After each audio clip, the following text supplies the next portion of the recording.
notebook. If you are with notebooks, then it's good. If not, then try to see the video after the class even, and you can write something. लेकिन आप लिखेंगे जरूर, अच्छा रहेगा आपके लिए ये. It will be nice for you.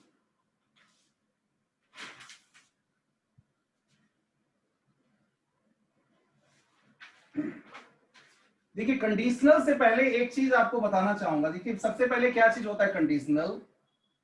तो conditional sentences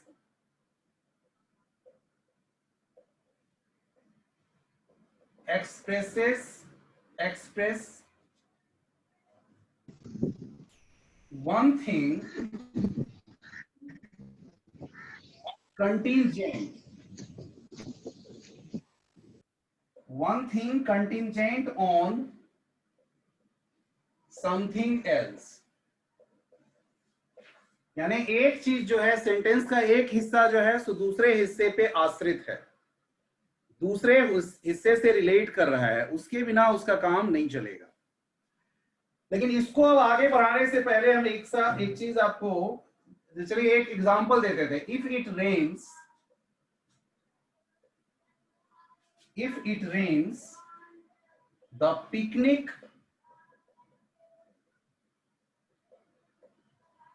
will be cancelled. देखिए, सेंटेंस के दो हिस्से हैं. एक हिस्सा यहां से यहां तक है और एक हिस्सा यहां से यहां तक है. और इस वजह से, और ये इफ क्लॉज है. कंडीशन कैसे बन रहा है देखिए, ये जो है ये हिस्सा देखिए कि the picnic will be cancelled. Picnic को कैंसिल कर दिया जाएगा या पिकनिक कैंसिल हो जाएगी. लेकिन कब कैंसिल होगी ये पिकनिक? अगर कैंसिल होगी, इसका आपके, देखिए कुछ बच्चों को लग रहा होगा कि ये क्या पढ़ा रहे हैं. तो there is no direct relationship with your course. आपके कोर्स से डायरेक्ट इसका कोई लिंक नहीं है, डायरेक्ट नहीं है. But while you are writing you need to think in this way. जब आप लिख रहे होंगे सेंटेंसेस, तो ऐसे कई सारे सेंटेंसेस आपके दिमाग में आएंगे कि ऐसा होगा. और इस कड़ी में मैं और भी कई सारी चीजें ऐड करूंगा, क्योंकि राइटिंग इंपॉर्टेंट है. तो अब हमारा पूरा का पूरा जो फोकस रहेगा वो राइटिंग पे रहेगा. इसलिए जो कुछ भी ग्रामर के इंपॉर्टेंट चीजें कराते हैं उसको आप जरूर करें. डायरेक्ट ग्रामर आप में नहीं है. तो if it rains the picnic will be cancelled, यहां पर इसको गौर से देखिए. ये इंपैक्ट जो है, impact of main clause. Impact का मीनिंग होता है प्रभाव. Impact of main clause is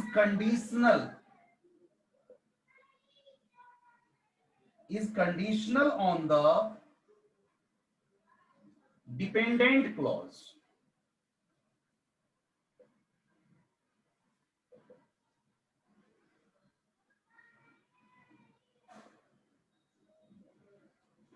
अब देखिए इसका प्रभाव, ये जो है the picnic will be cancelled, ये पिकनिक कैंसिल हो जाने का प्रभाव कब पड़ेगा, कब होगा ऐसा, कौन सी ऐसी सिचुएशन आएगी जब ऐसा होगा? ये तब होगा जब, ये देखिए डिपेंडेंट क्लॉज के कंडीशन पर डिपेंड करेगा. और ये डिपेंडेंट क्लॉज क्या है? इफ इट रेन्स, अगर बारिश होती है तो. अगर बारिश होती है उस कंडीशन में क्या होगा कि the picnic will be cancelled. Picnic तब कैंसिल कर दी जाएगी जब पिकनिक तब कैंसिल कर दी जाएगी अगर बारिश होती है तो ये कंडीशन आ गया है इसमें.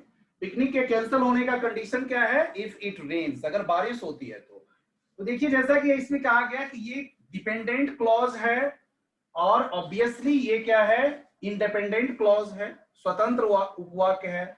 इसी को मेन क्लॉज भी कहा जाता है. This is also called main clause. तो दो तरह की क्लॉज के बारे में आप, मेन क्लॉज ये हो गया डिपेंडेंट क्लॉज.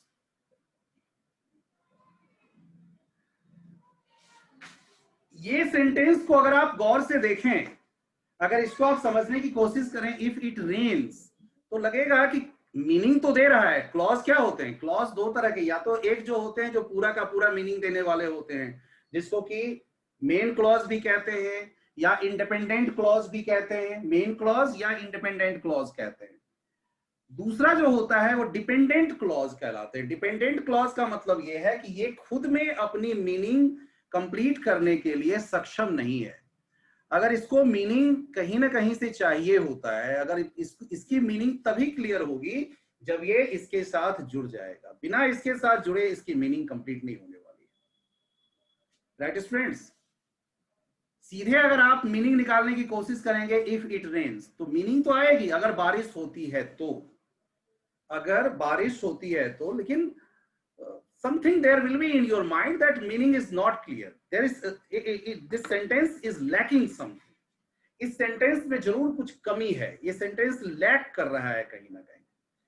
अगर और कुछ वर्ड्स होते इसके साथ, एक और क्लॉज अगर इसके साथ होता तो ये सेंटेंस पूर्ण हो जाता। तो ऐसी फीलिंग देता है। Clear students? तो क्लॉज भी आप मेनली माइंड में रखें कि क्लॉज दो तरह के होते हैं, मेन क्लॉज। पहले तो क्लॉज पूछेगा कोई क्लॉज होता क्या है, तो क्या बताएंगे? Group of words, group of words having a subject and a finite verb. Can anybody explain finite verb? Any of you? You 9 or 10 students who have joined, can anybody explain what are finite verbs? अब देखिए, बाकी के class की तरह आपके class में भी होना शुरू हो जाता है। Student start leaving. I did not ask any bombastic question. बहुत सिंपल क्वेश्चन मैंने पूछा है कि फाइनाइट वर्ब क्या होते हैं। बेटा 9th में मेरे ख्याल से 7th 8th से ही पढ़ना शुरू कर देते हैं आप, finite and non finites. Can anybody explain? बेटा आप में से कोई है जो एक्सप्लेन कर सकते हैं? यही वर्ब है, मेन ईट है, एक जगह ईट है, सिंपल प्रेजेंट में फर्स्ट पर्सन के साथ है, तो वहीं पे सिंपल प्रेजेंट में अगर शी थर्ड पर्सन सिंगुलर के साथ है तो एस ई एस लग गया। पास्ट टेंस होने पे ये बदल गया सेकंड फॉर्म एट में। फ्यूचर के साथ लगा सैल और विल के साथ तो वर्ब की फर्स्ट फॉर्म आ गई ईट। और जब प्रेजेंट परफेक्ट लगा तो हैज हैव के साथ वर्ब की थर्ड फॉर्म आ गई। तो यही ईट है जो बदल गया, हर जगह पे कंडीशन, हर जगह पे सिचुएशन के अनुसार बदलता जा रहा है, और वो सिचुएशन के अनुसार जो इसमें बदलाव आ रहा है, इसी वजह से ऐसे वर्ब को हम क्या कहेंगे? फाइनाइट वर्ब कहेंगे। और दूसरा जो टाइप होता है वो होता है नॉन फाइनाइट वर्ब्स का। ये हुआ फाइनाइट वर्ब्स, फाइनाइट वर्ब्स। तो जब हम क्लॉज की बात करते हैं तो group of words having a subject, at least एक सब्जेक्ट तो होने ही चाहिए, a subject and a finite verb. एक सब्जेक्ट हो और एक फाइनाइट वर्ब उसमें कम से कम, तो ये कहलाता है क्लॉज। अब ये क्लॉज की हम दो बात बताए, दो क्लॉज में क्या क्या बताया? मेन क्लॉज और डिपेंडेंट क्लॉज। मेन क्लॉज अपनी मीनिंग के लिए स्वतंत्र है, इसलिए उसका नाम ही पड़ा है इंडिपेंडेंट क्लॉज, उसको कोई जरूरत नहीं है किसी दूसरे की। लेकिन यहाँ पे जो दूसरा पार्ट है जो डिपेंडेंट क्लॉज है, ये अपनी मीनिंग खुद में लगाने में सक्षम नहीं है। इसको अपनी मीनिंग के लिए डिपेंड करना पड़ता है। किस पर? किस पर डिपेंड करना पड़ रहा है? मेन क्लॉज पे। ये जब तक मेन क्लॉज के साथ नहीं जुड़ेगा तो सेंटेंस समझ में पूरी तरह से नहीं आएगी और लगेगा कि कहीं ना कहीं कुछ कमी तो है, कुछ बात रह गई है, सेंटेंस का कुछ हिस्सा रह गया है जो शायद होना चाहिए था। ओके स्टूडेंट्स, इतनी बात समझ में आ गई। Now we are, I am raving this. Sir, what are infinite verb? Yeah, I am just making you understand infinites also. Just उसका उल्टा होता है. Infinite is just opposite of finite. It will never change. Infinite verbs never changes, never change with the change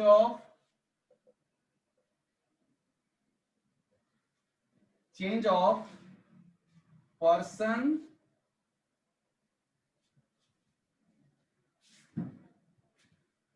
with the person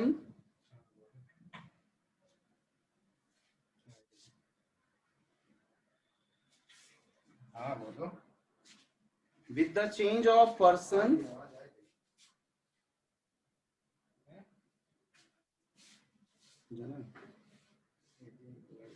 with the change of person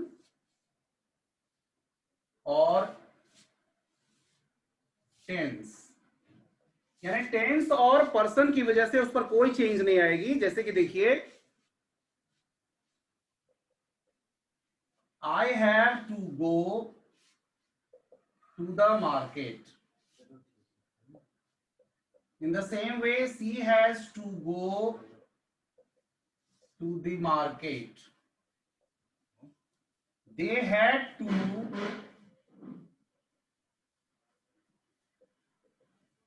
go to the market. She will have to go to the market. She will have to go to the market. देखिए, I have given you 4 types of sentences here. These 2 are present tense. This is past. This is future. So in these 3 types of sentences, one thing is very common. One part of verb is very common. And it has not got changed in any condition. You can say it, to go, to go, to go, to go. In every condition, they are same. Do you get? सबकी समझ में आ रही है बात? Yes, sir. Other students? Akshay Yadav बेटे समझ में आया? Sir, go, gone, went. Go, went, gone. Yes, sir. Go, went, gone. Akshay, okay, fine. Sanju, Sahil, अमन बेटे आप रोल नंबर के साथ ज्वाइन नहीं किए हो. What's the problem? बेटा रोल नंबर से ज्वाइन किया करो, बिकॉज दीज थिंग्स मैटर. तो अब देखिए ये कैसे है, इसमें कोई फर्क नहीं पड़ा है. ये टू गो, इसमें कोई फर्क नहीं पड़ा है. ये इसमें कोई फर्क नहीं पड़ा है. इसमें कोई फर्क नहीं पड़ा है. ये टू गो सेम है सब जगह, चाहे वो प्रेजेंट टेंस के साथ यूज हुआ हो, चाहे वो फर्स्ट पर्सन सिंगुलर नंबर के साथ यूज हुआ हो, चाहे थर्ड पर्सन सिंगुलर नंबर के साथ यूज हुआ हो, चाहे पास्ट टेंस हो जाने पर भी कोई फर्क नहीं पड़ा है, फ्यूचर टेंस हो जाने पर भी नहीं फर्क पड़ा है. ये कहलाता है इन्फिनिटिव.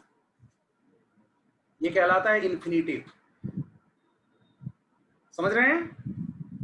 3 तरह के नॉन फाइनाइट्स होते हैं: infinitive, gerund and participle. Infinitive, gerund and participle. Infinitive भी 2 तरह के होते हैं: विद टू, विदाउट टू. तो ये सब चूंकि हमारा हिस्सा आज इतना इसका नहीं है, हम इस पर अगर ज्यादा करेंगे तो बहुत लंबा होता चला जाएगा. Simply I wanted to say about finite verbs. Finite verbs जो बदलते रहते हैं, बदल जाते हैं, यानी सिचुएशन के हिसाब से वो चेंज करते रहते हैं अपने फॉर्म में, तो they are called finite verbs. जो नहीं चेंज करते हैं, उस पर कोई फर्क नहीं पड़ता है, तो they are called infinite verbs. Now see, अब हम आते हैं कंडीशनल पे, रियल कंडीशनल पे. देखिए किसी ग्रामर की बुक में आपको 3 कंडीशनल बताया जाता है, किसी किसी में 4 कंडीशनल बताया जाता है। 4 कंडीशनल बताने से ये क्या होता है, ये पूरा क्लैरिफाई हो जाता है। तो we are going with 4 conditionals. So there are 4 conditionals.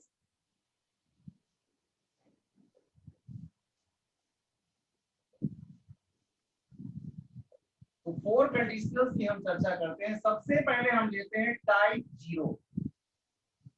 Type 0 conditional. अब टाइप 0 कंडीशनल को देखिए क्या होता है।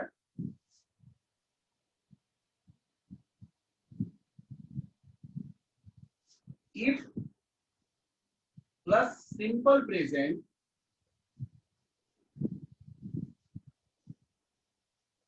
and other side also simple present,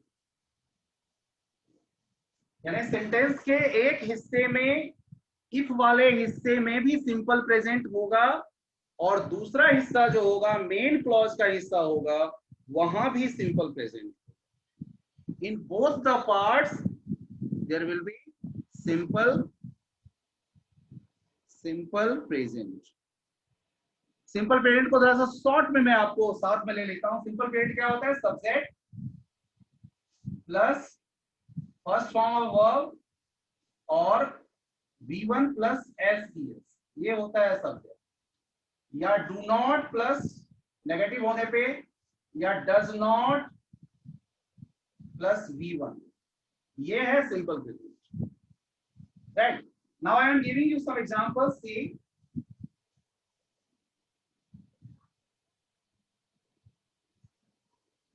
if you heat water to 100 degrees, if you heat water to 100 degrees, it boils. देखिए किस तरह से इसमें है, ये जो पार्ट है ये कंडीशनल पार्ट है और ये मेन क्लॉज, यहां तक ये कंडीशनल पार्ट, जिसको कि हम सबऑर्डिनेट क्लॉज भी कहते हैं। कंडीशनल, यहां पर ये कंडीशनल हो गया। कंडीशन सिर्फ होगी condition, and this is main clause. देखिए ये इट एक्चुअली क्या है, वाटर। इट शब्द यहां पर क्या है, वाटर के लिए आया है। ओके स्टूडेंट, इट शब्द जो है वाटर के लिए आया है। तो इट बॉयल्स, वाटर बॉयल्स। अब कोई भी समझ सकता है इसका मीनिंग, इसलिए मेन क्लॉज है। कोई भी समझ सकता है कि वाटर बॉयल्स यानी पानी उबलता है, पानी उबलता है, वाटर बॉयल्स, इसका मीनिंग है अपना। इसके मीनिंग के लिए कोई प्रॉब्लम नहीं है, इसको किसी पर आश्रित होने की जरूरत नहीं है। लेकिन शर्त है, एक शर्त दे दिया है इसके साथ, इसका इम्पैक्ट कैसे होता है, कैसे ये प्रभावित होता है। If you heat water to 100 degree.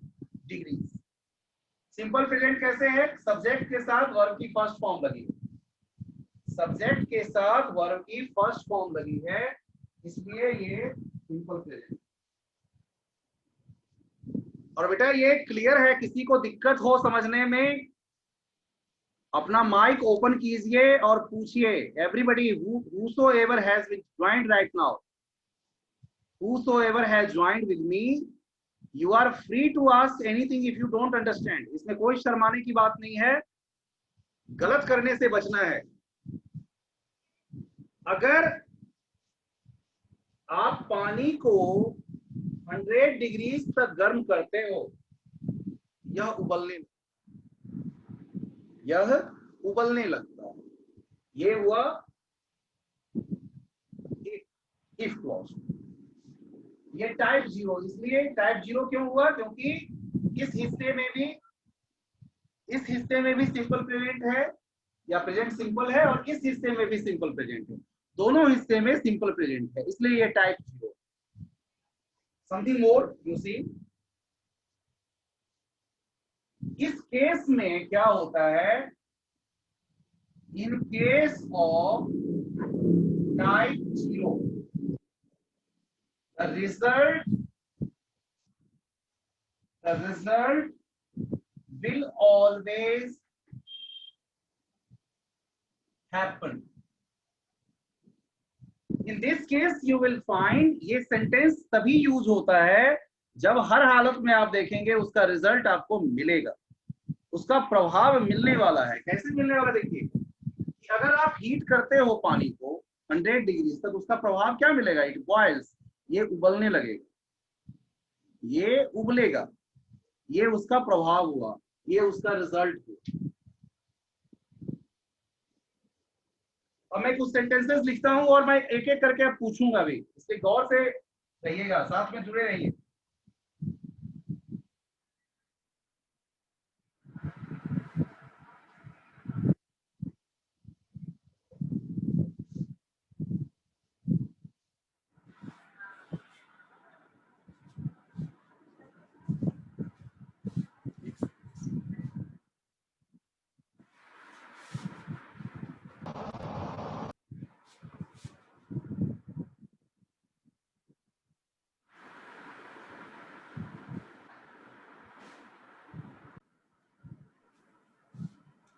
Manish Kumar 12074. Yes, sir. 12074, just you tell me this sentence, what will you put here? If people dash too much, क्या भरेंगे यहाँ पे? Eat. Eat, बहुत बढ़िया, क्योंकि आपने people देखा, प्लूरल फॉर्म है, प्लूरल है, इसलिए वर्ब की फर्स्ट फॉर्म आनी चाहिए। If people eat too much, they, दूसरे पार्ट में क्या भरेंगे? Will get. अभी बेटा आप गौर से देखो, अभी मैंने सिर्फ टाइप 0 आपको पढ़ाया है, टाइप 0 में विल की चर्चा नहीं होगी, ठीक है, क्योंकि इसका रिजल्ट मिलेगा, रिजल्ट मिलेगा, मिलना है, और ये सार्वभौम सत्य है, इसलिए ये सिंपल प्रेजेंट रहेगा। यहाँ पे आप अभी मत सोचिए, 0 में आपको फ्यूचर के लिए नहीं सोचना है। दे गेट फैट, ठीक है ना, अगर लोग ज्यादा खाते हैं तो वो मोटे हो जाते हैं, मोटे हो जाएंगे नहीं, मोटे हो जाते हैं, ठीक है। And this time I am asking this Vikas Yadav 12093 12093 बेटा 12093 open please. If you dash a fire 12093 Vikas बताओ बेटा, जल्दी जल्दी बताओ।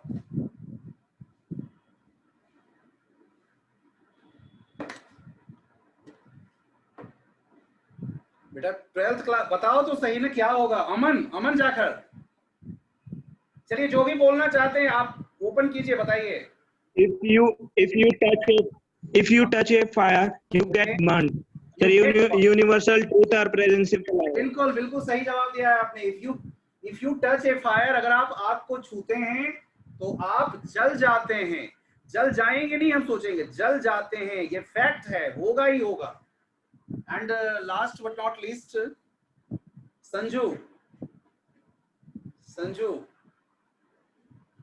Sanju please unmute yourself and answer please the third one. Sanju, if you are listening to me, please unmute yourself and answer.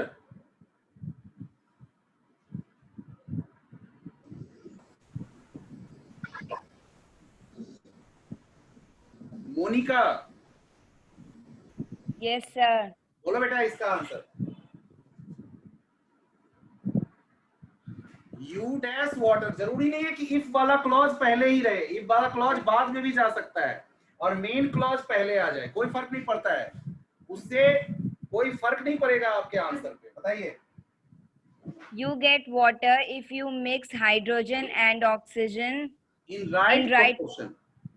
proportion. बहुत अच्छा, बहुत सुंदर। Okay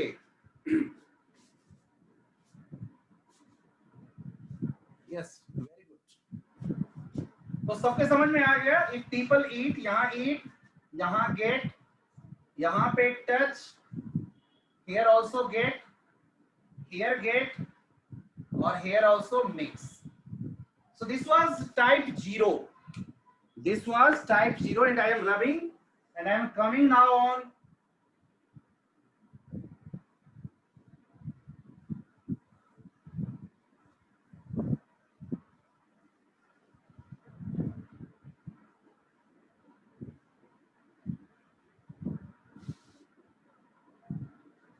see, this is type 1 and now I'm coming to type 1. अब इसमें क्या होता है देखिए, if ये वाले हिस्से में तो सिंपल प्रेजेंट रहेगा,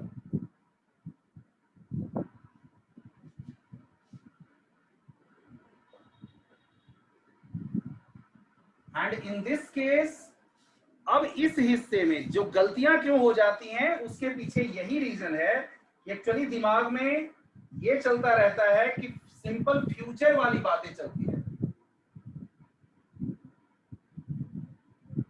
सिंपल फ्यूचर। देखिए इट इज यू, एक एग्जांपल दे देता हूं पहले, if it rains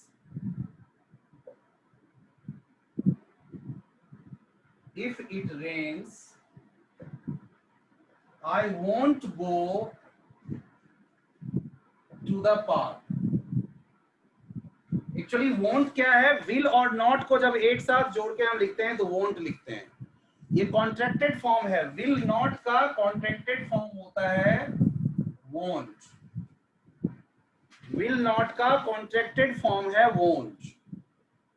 if it rains I won't go to the park,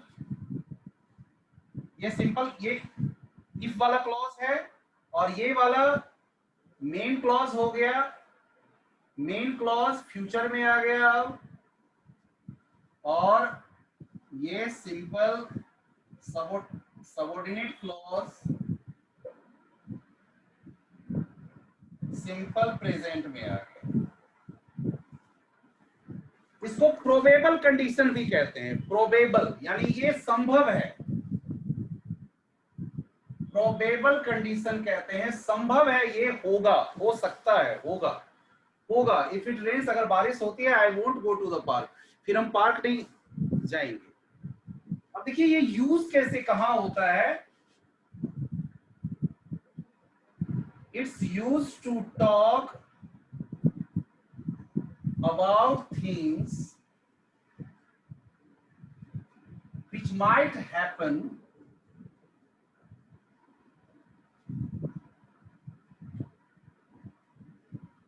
might happen in the future।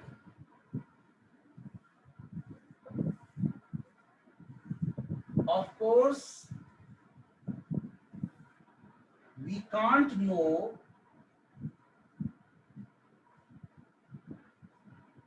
what will happen, हम ये नहीं जान सकते हैं कि क्या होगा, what will happen in the future। Future तो अनसर्टेन होता है, एवरीबडी नोज दिस कि future is uncertain, still we assume that it may happen, ऐसा हो सकता है, बट दिस डिस्क्राइब्स पॉसिबल, संभव होने वाली चीज, possible things which could easily come true, जो आसानी से हो सकता है, इसलिए लिखा गया if it rains I won't go to the park. अच्छे से समझिए, फ्यूचर अनसर्टेन है, फ्यूचर के बारे में कहा जाता है future is uncertain, but it might happen in the future. तो चीजें ऐसी होगी, अगर बारिश होती है, हमें पता नहीं होगी कि नहीं होगी, अगर बारिश होती है, फ्यूचर में होने वाली चीज है, बाद में होगी नहीं होगी पता नहीं, I won't go to the park, park नहीं जाएंगे, मैं फिर पार्क नहीं जाऊंगा। Of course we can't know what will happen in the future, but this describes possible things which could easily come true। लेकिन संभव है, संभव कि अगर भविष्य में ऐसी चीज होती है तो संभव है कि ये भी चीज हो, भविष्य में ये बात अगर होती है तो संभव है कि ये चीज भी होगी। Getting it, friends? अब कुछ सेंटेंसेस लिखता हूं।